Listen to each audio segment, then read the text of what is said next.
Tonight, two families are grieving after a toddler shot and killed his father. There are many emotions from both the mother and father's side of the family, but both agree that children should have never been near a loaded gun. West 2's Luana Munoz reports. Everybody is going through pain with this because, like I said, none of my kids was teased to harm anybody. And they never meant to harm anybody. And this was an accident that it could not be prevented. Carlos Ayala grieves for his daughter Maria Ayala and grandchildren who recently witnessed the death of their father, Reggie Mabry.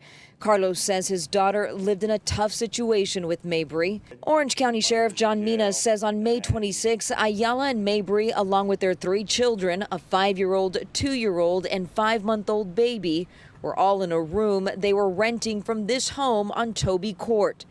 Mabry was playing a video game in a corner of the room when the 2-year-old allegedly grabbed a loaded gun, shot Mabry, and killed him.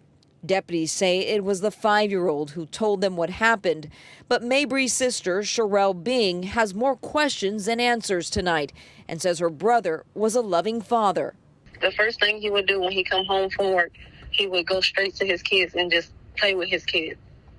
And me and my mom are just trying to wrap our head around of him loving his kids so much, and one of his kids can possibly be responsible for this tragedy that's happened to him.